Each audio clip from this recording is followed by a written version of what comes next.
Nancy adjusted the strap of her bag on her shoulder as she walked through the airport corridors. A subtle smile danced on her lips as she imagined Stephen's expression when he saw her arriving home a day earlier than planned. After an entire week at her sister's house, the longing had become unbearable, not just for home but for the small details that built her life with him. There were just a few days left until they would celebrate 25 years together. A quarter of a century sharing a calm routine built with mutual affection and dedication. Without children, they had developed their own dynamic, where companionship filled the spaces of the house. Nancy loved how Stephen made coffee every morning, even though he personally preferred tea. It was one of the many small gestures that made her feel loved. The airport was moderately busy for that Wednesday night. The 5 o'clock flight had landed around 7, and Nancy felt slightly tired but excited at the prospect of surprising her husband. Her footsteps echoed on the polished floor as she passed through the arrivals area, wondering if he was watching that documentary on architecture that fascinated him so much. It was when her heart skipped a beat. Suddenly, there he was. Stephen, tall, with his grey hair at the temples, wearing that navy blue sweater she had given him on their last wedding anniversary. For a moment, Nancy was paralyzed. How did he know she would return today? Could it be a coincidence? Maybe he had called her sister? Her initial impulse was to call out to him, wave, run towards him. But something stopped her. A detail that didn't fit the scene. Stephen was not alone. Beside him, a woman of about 30 years old was talking to him. She was beautiful, with dark hair and an elegant posture. She dressed with discreet refinement, a well-tailored blazer over a light blouse, dress pants, and leaned slightly towards him as they spoke in a low voice. Nancy slowed her pace, observing the scene from a safe distance. There was an undeniable intimacy between them, a familiarity that made her stomach tighten. And then, the gesture. Stephen reached out his hand to the woman. She accepted it. Their hands remained entwined for seconds that seemed to expand in time like a drop of ink in clear water. It was not a casual greeting. It was a touch laden with meaning, the kind of physical connection that communicates far more than words. Nancy felt the blood drain from her face. The smile she wore disappeared as if it had never existed. Her hands began to sweat, and a cold sensation spread across her chest, all the way up to her throat. 25 years. 25 years, and never at any moment had she felt the need to question Stephen's loyalty. There had never been any reason. And now, in a matter of seconds, the entire foundation of trust that supported their marriage seemed to be crumbling. Nancy stepped back a few paces, partially hiding behind a column. They hadn't seen her. Stephen and the stranger were now walking toward the exit, still close, still conversing with that unsettling intimacy. Unable to think clearly, Nancy took out her phone and opened a ride-sharing app. To the nearest hotel, please. She couldn't go back home that night. She couldn't face the walls that had witnessed so many years of history, while her mind swirled with doubts. In the car, she kept her gaze fixed on the window, not really seeing the city passing by around her. The driver attempted to start a casual conversation, but soon realized that his passenger needed silence. The hotel room was impersonal and cold. Nancy sat on the edge of the bed, with her suitcase still closed next to the door. She looked at her own hands, the same hands that had so often held Stephen's with absolute confidence. I knew this would happen one day, she murmured to herself, giving voice to the insecurity she had always carried silently. Over the years, the impossibility of having children had carved a painful space between them. Not for lack of attempts or conversations about adoption that never materialized. It was deeper. Nancy had always secretly feared that one day Stephen would realize he could have had another life, with another woman, perhaps one who could give him children. She lay down, still dressed, hugging the pillow as the tears came in silent waves. Sleep only came in the early hours of the morning, filled with confused dreams where she chased Stephen through endless airport corridors that never ended. When she woke up, her phone showed 5 missed calls and several messages, all from Stephen. Where are you? Your sister said you took a flight yesterday. Please call me. I'm worried. Nancy looked at the words on the screen with an emptiness in her chest. She didn't respond. She spent the day walking through the shopping centre near the hotel, entering stores without really seeing what they sold, sitting in a cafe where she barely touched her drink. Her mind oscillated between confronting Stephen or simply disappearing for a while longer. She needed space to organise her thoughts, to understand what that scene at the airport really meant. It was only on the second day, after another sleepless night and dozens of ignored calls, that Nancy decided to return home. Regardless of what had happened, running away wouldn't solve anything. 25 years couldn't end with a disappearance. The house was silent when she entered. An almost tangible quietness seemed to embrace her with a melancholic strangeness. She left her bag in the hallway and went to the kitchen, where she found Stephen. He was sitting at the table, head down, hands clasped as if in prayer. When he saw her, he jumped up, his red eyes betraying sleepless nights. "Nancy!" His voice came out hoarse, broken. "Where have you been? Why didn't you call me? Your sister said you came back the day before yesterday. Do you have any idea how much I've been looking for you?" She remained in the kitchen doorway, keeping the distance that now seemed necessary between them. "I saw you at the airport," she finally said, the words coming out strangled. "Holding hands with a woman? Aren't you going to tell me?"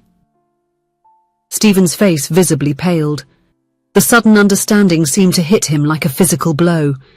His shoulders dropped and he stepped back, leaning against the table. "Her name is Julia," he finally said, his voice almost a whisper. Nancy remained still. The name meant nothing to her, but the tone with which he pronounced it said everything. There was an intimacy there, a knowledge she did not share. "She's 30 years old," Stephen continued, keeping his gaze down. "I didn't know she existed. She reached out to me 6 months ago, said she was my daughter. I took a DNA test, it's true." The world seemed to stop around Nancy. Words echoed in her mind, reorganizing the entire reality she knew. Her throat tightened, and for a moment she thought she wouldn't be able to breathe. A daughter. Stephen had a daughter. But how? She finally managed to articulate. "It was before us," he explained, his voice laden with guilt. "I was young. It was something fleeting. Her mother never told me. She wanted to raise her alone because we were no longer together, and when she died, she left a letter for Julia saying who I was. She found me. And I didn't know how to tell you." Nancy turned her face away, trying to process the information. 25 years believing they couldn't have children, that this possibility didn't exist for them. And now, to discover that Stephen could, that the problem had always been, "So it was always me?" The words escaped before she could contain them, laden with all the pain accumulated over the years. "Did you know that? You stayed with me out of pity." Stephen approached cautiously, his face marked by genuine pain. "I stayed with you out of love," he said firmly. "I chose you, Nancy. Even without children, even with the pain, with the silence, with the empty space in the room next door. It was you. It always was. I was scared, yes, but not because I am ashamed of her. Because I knew it would hurt you. Because I love you. And lying by omission was the worst choice I made." Nancy felt the tears escape, one after another, silently streaming down the face that had learned to be strong so many times. "You should have trusted me," she said, her voice choked with emotion. "I know." The silence that followed seemed to hold all the weight of the years they had shared, the joys and pains, the secrets kept, and now revealed. "And now?" she finally asked when she found the strength to speak. Stephen took a deep breath, and Nancy recognized in him the man who always faced problems head-on, even when they were difficult. "Now I'm here. If you want me to go, I will, but I hope we can talk, rebuild, fight, love. It's not just peace, it's also a battle, A choice, a decision, and I keep choosing you." Nancy didn't respond immediately. She didn't even know if she had a response, but she also didn't ask him to leave. At that moment, all she could do was feel. The pain of omission, the shock of discovery, the confusion of emotions battling within her. In the days that followed, the house was filled with difficult conversations. Stephen told everything about how Julia had found him, how he was shocked to discover he had a daughter, and how he secretly did the DNA test, fearing to raise hopes or cause unnecessary pain. "I wanted to protect you," he repeated. "I knew how much we suffered from not being able to have children. How could I come home and say that I discovered I have a 30-year-old daughter?" Nancy spent hours alone reflecting on the meaning of it all. It wasn't just about Julia's existence, but about the broken trust. About how sometimes what hurts the most is not the truth itself, but the time it was kept hidden. And above all, she thought about love. The kind that is not perfect, that is made of stumbles, but also of permanence. The kind that chooses to stay even when leaving would be easier. It was on an autumn morning, almost 3 weeks after the discovery at the airport, that Nancy made her decision. She found Stephen in the backyard garden, where he was tending the roses she so admired. "I want to meet her," she said simply. Stephen looked up, surprised. "Are you sure?" Nancy nodded. "She is part of you, and you are part of me. For all these years I thought we would never have children, and now there is this person in the world who carries your blood. I cannot ignore that. I don't want to."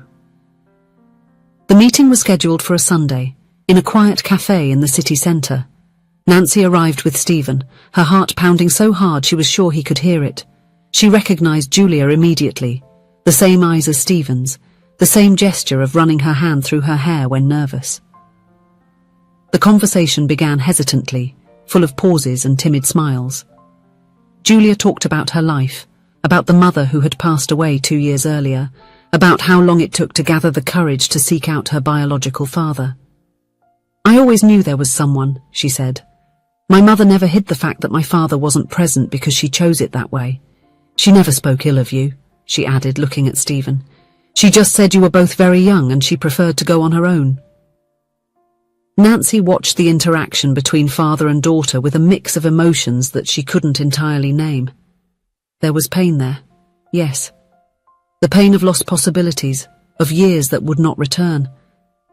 But there was also something new being born, an expansion of what she considered family. "My mother taught me that family is who we choose," said Julia at a certain moment, looking directly at Nancy, "and who also chooses us."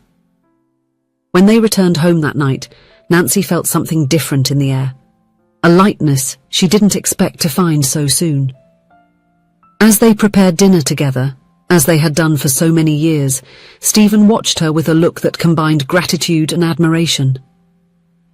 "Why did you decide to meet her?" he finally asked. Nancy thought for a moment, stirring the sauce she was preparing. "Because true love is not perfect," he replied. "It is full of scars and patches. It is imperfect like us. And yet, it is what keeps us together when everything seems impossible." Stephen approached, wrapping her in a cautious embrace, as if fearing she might pull away. Nancy allowed herself to be held, resting her head on his chest, listening to the beats of that heart which, despite everything, she still knew so well. In the months that followed, Julia became a constant presence in their lives, not to fill the void of the children they never had, but as a new colour on the canvas of a picture already rich in detail.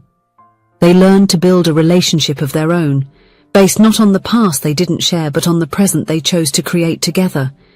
And Nancy discovered that love, when it is true, has an extraordinary capacity to expand, to find new paths even after storms. Not because it's easy, but because it's a conscious choice, especially in the face of the pains, imperfections, and secrets that life inevitably brings. It was a choice she made every morning, waking up beside Stephen.